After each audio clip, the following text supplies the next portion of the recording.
Good day, Ma'am Urbano. I am very glad and excited to be able to give a report about these two topics today, the fetal alcohol syndrome and oil-eating microbes. I am your presenter, Eden Marie C. Carrion, a student from the Bachelor in Science Biology with the specialization of Environmental Science. Without further ado, these are the expected learning outcomes by the end of the report. We will be able to summarize the content of the topics discussed and lastly analyze and answer the given questions. Now let me introduce the outline containing the topics that I will discuss for today. The first topic is the fetal alcohol syndrome with its significant areas, and the next topic would be oil-eating microbes with its significant areas. The first topic that I will discuss is the fetal alcohol syndrome. You might heard of this topic already, but one thing I am sure is that you could easily get an idea of what it is all about judging from the word alcohol itself. Pregnancy for a woman is a crucial stage wherein the mother, in order to take care of her child, she needs to take care of what every little thing she does to her body throughout the 9 months to protect the developing child inside her. Drinking pills, smoking cigarettes, and especially drinking alcohol are all prohibited and would give negative impacts not only to the mother but also to the child that she is bearing. To start this with, I will introduce to you the fetal alcohol spectrum disorders and what it comprises. So the spectrum describes group of conditions and their range of effects that can occur in a person whose mother drank alcohol during pregnancy. The spectrum includes the following: fetal alcohol syndrome or the FAS, alcohol-related neurodevelopmental disorder or the ARND, and lastly the alcohol-related birth defects or the ARBD. However, we will focus on the fetal alcohol syndrome, the most severe end of the spectrum, and this is the most clinically recognizable form, and unfortunately, this cannot be reversed, so it has a lifelong consequences for those infants or people who are suffering from it. However, there are treatments, but sadly, there are no cures yet. This is caused by the chronic alcoholism of the mother. And need I remind you that a syndrome is not only one symptom, but a set of symptoms that occur together and becomes a characteristic of a certain disease.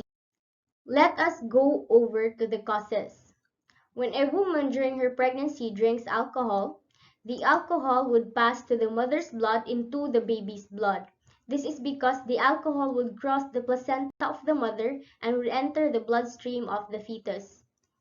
And did you know that 15 minutes later after a mother would drink her cup of beer, the concentration of the alcohol in the blood of the fetus would be as that high of the mother? This is because, unlike the mother, the babies or the infants inside the mother do not have enzymes to detoxify alcohol in the blood. That is why it becomes very harmful for them.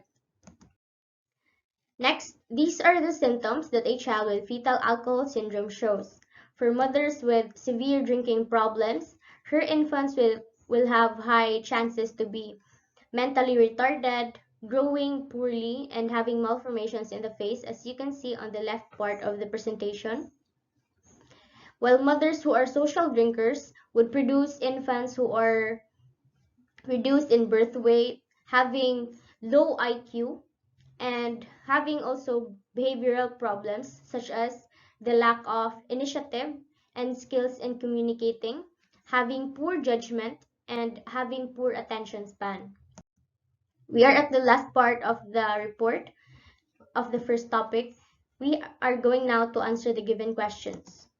These are the questions, and the answer for the first one would be: the studies from Centers for Disease and Control Prevention and other organizations found out that somewhere between 800 and 8,000 babies are born each year with this type of syndrome.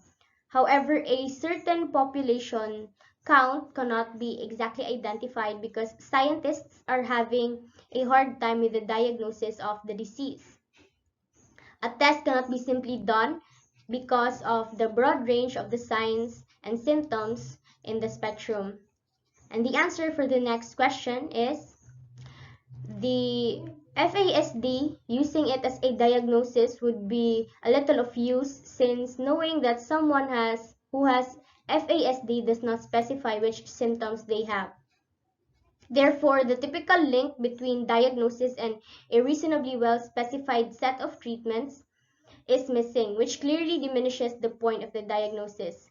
Next is it may cause the feelings of guilt or blame and stigmatization among the parents, especially the mother. And another risk is that children with equal needs might be sorted in a group that is paid more attention than before, or in a group of other people with this diagnosis that may be paid even less attention. Now we have the next topic, the second topic and the last one, the oil-eating microbes. This might be new to some, but I doubt, because we already have heard of this and these are before very talked about. And before jumping into the topic, let us recall what is an oil spill. An oil spill is the leaking of oil onto the surface of a large body of water. Like the setting that we commonly hear, we encounter this on our oceans. Imagine that there are about 14,000 oil spills each year based from the EPA report, which is equivalent to 100 million gallons of oil spill in the US to our government. The most unforgettable oil spill that happened in history was the Gulf War oil spill on 1991, which occurred at the Persian Gulf. This happened because the Iraqi released 240 million gallons of oil in the pursuit of invading the Kuwait. Now we have the environmental consequences. First is that animals would lose their ability to insulate because of the oil covered in their body. And animals who clean themselves or animals who are living in water would ingest the oil and would be accidentally poisoned. This also destroys our marine life, as you can see in the picture. With those being said, people had invented solutions to this problem. Solutions include floating barriers to prevent oil from spreading, skimmers to separate oil from the water, and absorbent materials such as paper, wood chips, and even your hair to sop up the oil apart from the water. Lastly is the dispersant, which are sprayed onto the surface of the oil slick to break down the oil into smaller droplets for those microbes with enzymes that can turn oil into food source to effectively attack the oil. Now, you might wonder, how do these oil-eating microbes work? First and foremost, let us know that there are at least 70 genera of naturally occurring hydrocarbon-degrading bacteria in our environment. And for survival, these organisms would only require oxygen, water, inorganic nutrients, and a source of organic compounds. These are the type of organisms which are capable to live and eat oil in temperatures ranging from -2 to 60 degrees Celsius, which makes them more active in environments ranging from polar regions to the equator. And now we are at the last part to answer the given questions. So here are the list of many uses of petroleum products which US economy is dependent: the transportation fuels, fuel oils for heating and electricity generation, asphalt and road oil, and lastly the feedstocks for making the chemicals, plastics, and synthetic materials which we also use from day to day. The next question is the advantage of relying it on the naturally occurring OEMs in the environment rather than having the genetically modified laboratory strains is that naturally occurring microbes would still be perfect and fitted for the job well. And we won't have to worry about expecting any harmful changes or effects in their environment because they are already part of the system. And that would be all for my report. Thank you for listening and God bless.